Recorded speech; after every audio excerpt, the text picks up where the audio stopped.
Boa noite, meus irmãos. Mais um momento de estudo, mais um momento de reflexão, mais um momento de crescimento. Estaremos hoje estudando capítulo 16 do Evangelho segundo Kardec, com a parábola dos talentos e a reflexão no emprego da riqueza, no parágrafo 13. Mas antes, faremos a nossa prece inicial. Agradecemos a Deus e a nosso Mestre Jesus pela oportunidade. Pedimos para que Deus ilumine a todos os encarnados e desencarnados que irão participar desse estudo do Evangelho. Que os nossos amigos do plano superior possam nos acompanhar e instruir nesse estudo. Que a vibração do nosso Mestre Jesus possa ser sentida por todos que estão agora participando e que assim seja. Mas antes, faremos uma leitura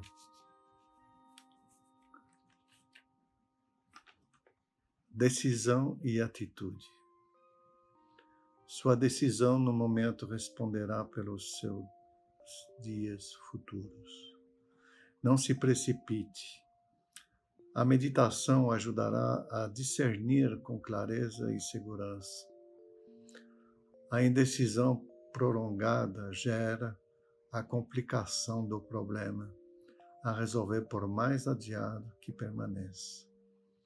Não cultive receio, ore, consulte o Evangelho e depois não retarde demais a decisão. O desequilíbrio dos outros contagia, harmoniza-se antes para ajudar com elevação. Pudor e escândalo depende de quem cultiva honorabilidade e insensatez. O que você cultiva, rebeldia ou serenidade, exterioriza-se quando você for testado. Não avinagre suas horas mediante a sustentação de clima pessimista. Faça só interiormente. E quando se decidir pelo bem, não recue, não se arrepende e não reclame. Não exija santificação dos outros. Melhor ser primeiro e aprende a decidir e a agir com Jesus, em qualquer circunstância. Espírito Marco Prisco e o médium Edivaldo Franco. E agora vamos para a leitura da parábola dos talentos.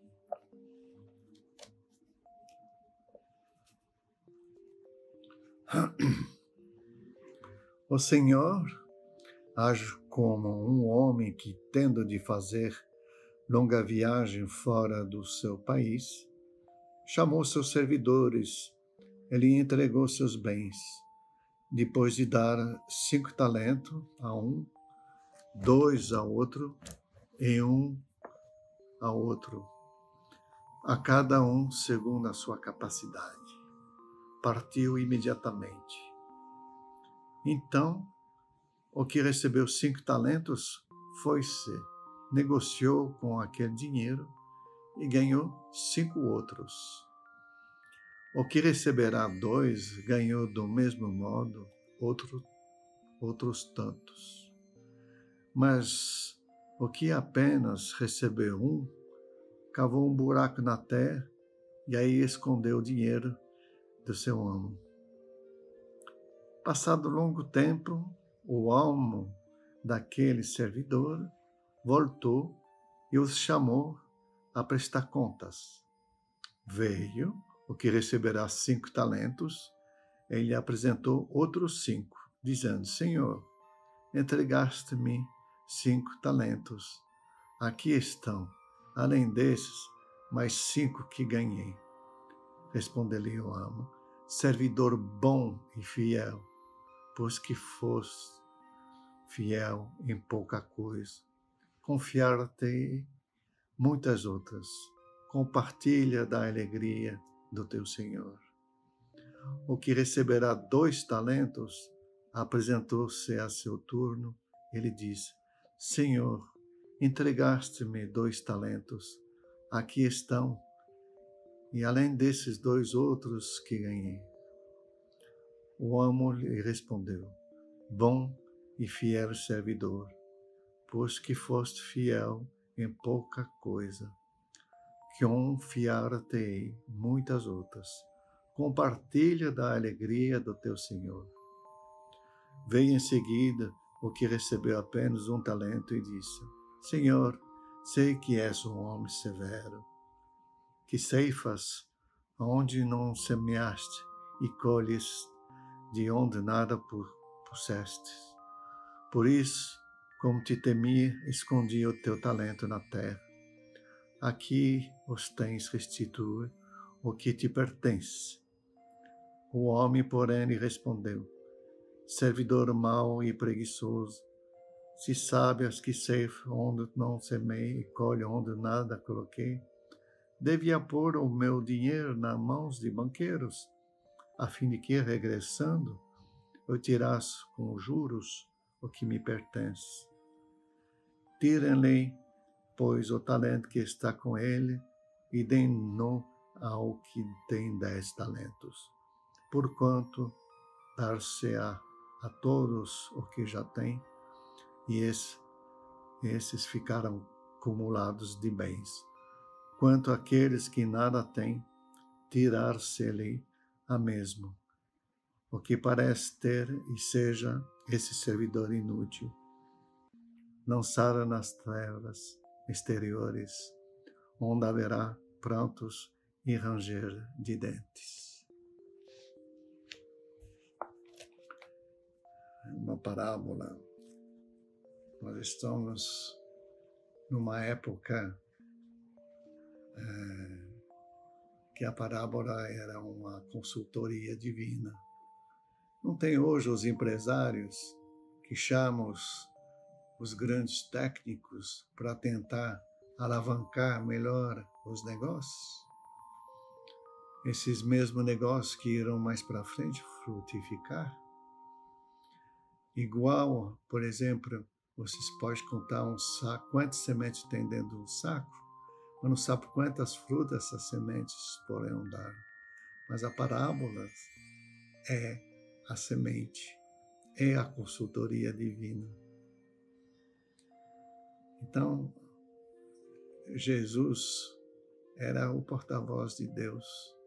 E Deus, nesse momento, fala da transição planetária. Ou seja, ele dá os meios, os ensinamentos necessários para que nós podemos crescer e frutificar. Os talentos, na época, na Babilônia, não eram moedas. Todo mundo acha que talentos são moedas. Talento, na realidade, eram feitos de metal, ou de ouro, ou de pratas. E eram pedaços redondos. Os pequenos pesavam 30 quilos e os grandes pesavam 60 quilos. Então, nós temos, nesse caso, talentos de pratas. Então, um recebeu 30 quilos. O segundo recebeu 60 quilos. E o terceiro recebeu 5 vezes 3, 150 quilos. Esse primeiro, na realidade, estava cuidando do patrimônio de Deus. Então, o patrimônio sob forma de bem material, que Deus é dono de tudo e de todos. Então, Nosso corpo pertence a Deus. Tudo que está nas nossas mãos e nossa vista pertence a Deus. Ele emprestou esses bens, entre aspas, para nós evoluir, nossa evolução. Por isso que a gente fala de transição planetária.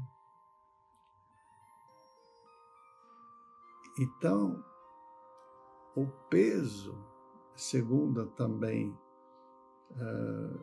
ele fala do dinamismo de cada, segundo o dinamismo de cada, né? É a força realizadora que nós temos com Deus. E o momento da reencarnação que nós estamos habilitados, nós temos pessoas que têm 5 talentos, porque estão num período de evolução muito mais avançados. Quem tem 2 talentos está num momento de evolução imediato, ou seja, a evolução familiar, por exemplo, resolução interna à nossa vida profissional. Então, nós chamaremos isso de 2 talentos. É um talento e nós saímos do zero, tá? E nós precisamos fazer um passo para engranjar mais forças. E nós temos que provar isto a Deus. Esse último que enterrou o seu talento, resumiria mais ou menos que 99,99% da população do planeta acho que tem que devolver a mesma coisa que foi emprestado. É verdade ou não? Sendo que a mensagem de Deus, a principal ideia dessa parábola, pode ser vista dessa forma. O Senhor aí é Deus, lógico. Os servos somos nós e a humanidade. Os talentos são os bens e recursos que a providência nos outorga para serem empregados em benefício próprio e dos nossos semelhantes. O tempo concedido para a sua movimentação é a existência terrena. A distribuição de talentos em quantidades iguais, ao contrário do que possa parecer, nada tem de arbitrário nem de injusto, mas excede a capacidade de cada um, adquirida antes da presente encarnação e em outras jornadas evolutivas. Então, todos nós temos que dar conta dos nossos talentos que foram emprestados. E só Deus vai poder julgar se fazemos esse trabalho certo. Mas eu gostaria de ler o parágrafo 13, ou seja, do emprego de riqueza. Eu gostei da interpretação seguinte. Sendo o homem o depositário, o administrador dos bens que Deus lhe pôs nas mãos, ser-lhe-ão pedidas severas contas do emprego que ele lhes haja dado, em virtude do seu livre-arbítrio. O mau uso consiste em os aplicar exclusivamente na sua satisfação pessoal. Ao contrário, o emprego é bom todas as vezes que deles resulta um bem qualquer para outrem. O mérito é proporcional ao sacrifício que a criatura se impõe. A beneficência é apenas um modo de empregar-se a riqueza. Ela alivia a miséria atual, aplaca a fome, preserva do frio e proporciona abrigo a quem não o tem. Há, porém, um dever igualmente imperioso e meritório, o de prevenir a miséria. Esta é a missão das grandes fortunas, mediante os trabalhos de todo gênero, e com ela se pode executar. E mesmo tirando legítimo proveito desses trabalhos, o bem não deixaria de existir, porque o trabalho desenvolve a inteligência e enaltece a dignidade do homem. Sempre ocioso de poder dizer que ganha o pão que come, ao passo que a esmola humilha e degrada. A riqueza concentrada em uma só mão deve ser qual fonte de água viva que espalha a fecundidade e o bem-estar à sua volta. Ou voos ricos que a empregar, segundo as vistas do Senhor, a vosso coração será o primeiro a desentear-se nessa fonte benfazeja. Já nesta vida frutireis os inefáveis gozos da alma, em vez dos gozos materiais do egoísta, que deixam vazio o coração. Vossos nomes serão benditos na terra, e quando a deixardes o soberano Senhor, vos dirá, como na parábola dos talentos, bom e fiel servo, entra na alegria do teu Senhor. Nessa parábola, o servidor que enterrou o dinheiro que lhe fora confiado não é a imagem dos avarentos em cujas mãos a riqueza se conserva improdutiva?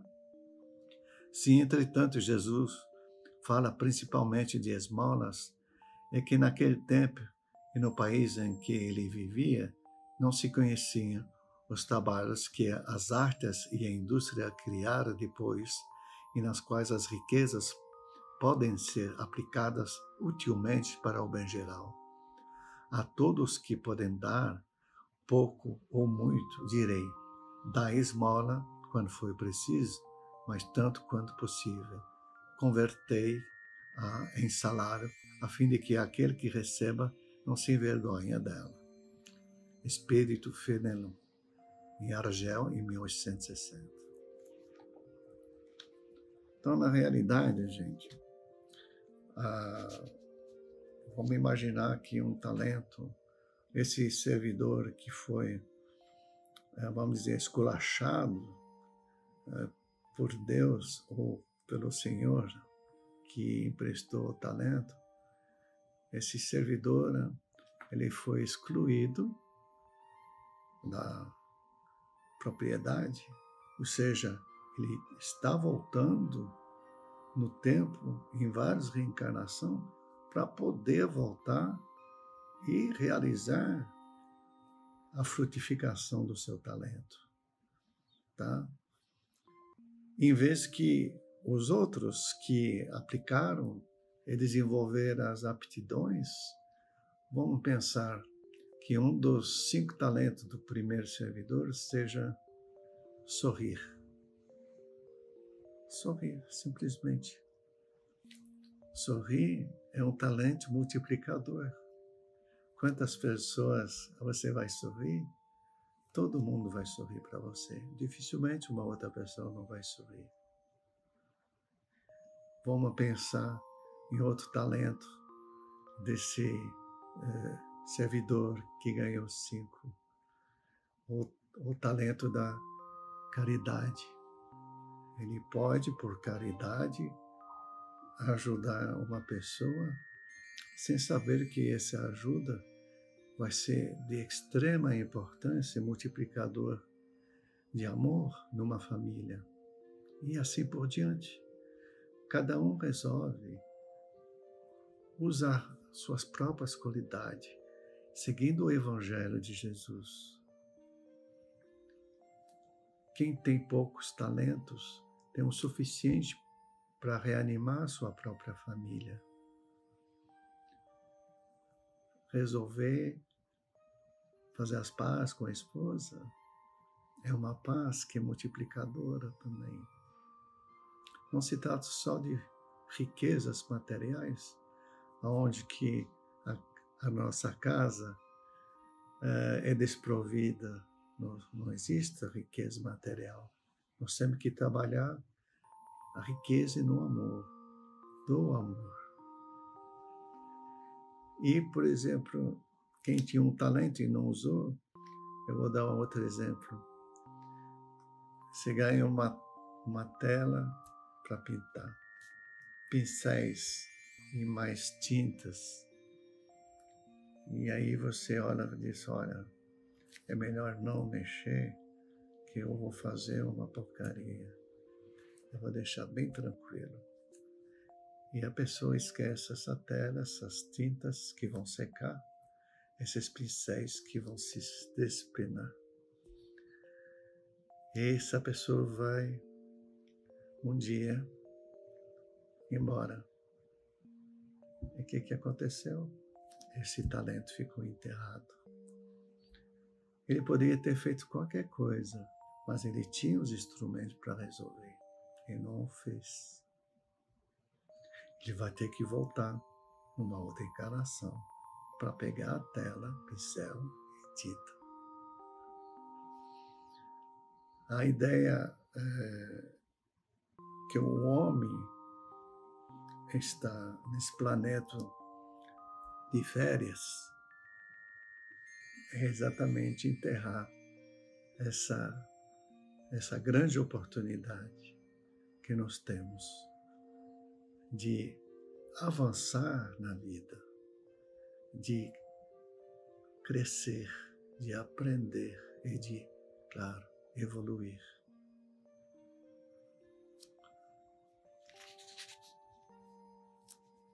Nós estaremos agora pensando muito forte essas possibilidades de se tornar um sócio de Deus, como na parábola. Ele explica bem, e a felicidade de Deus é tão grande que ele vai dividir o que ele tem, que é o amor, para participar do mundo criador. Tá? Na nossa vida existe o mundo mineral, as águas e as pedras, o mundo vegetal, as florestas, as plantas, as flores. Em terceiro, nós temos o mundo animal. E em quarto, está um homem. E aí, depois do homem, nós temos a espiritualidade, nossos guias espirituais, ou anjos. Tá? Em sexto, nós temos os arcanjos, os grandes mestres da espiritualidade, os braços direitos de Nosso Senhor. E por sétimo, nós temos a divindade. Então, nós somos o número 4. O caminho é muito comprido para alcançar. Mas nós temos que escolher ou continuar a fazer parte do mundo criado, que são mineral, vegetal e animal, e a gente continua sendo um ser humano comum, filho de Deus, claro, não vai abandonar a gente nunca. Ou a gente pode chegar a fazer parte desse mundo da criação, participar junto com Deus desse imenso projeto.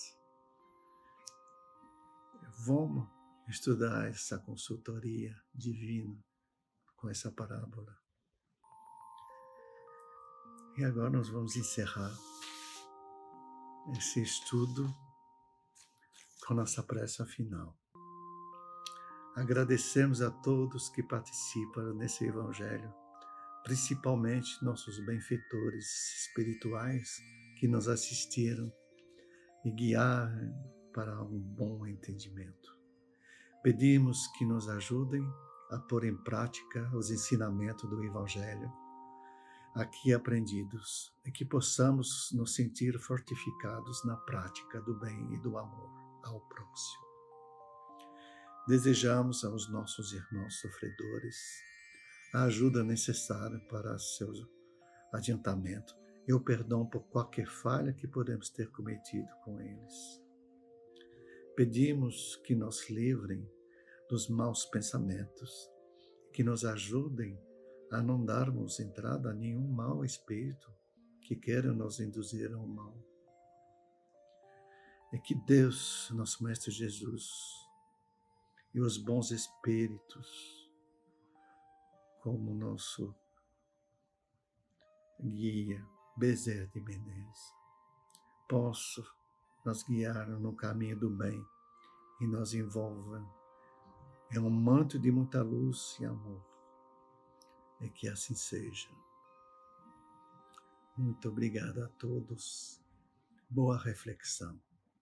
E até o próximo Evangelho.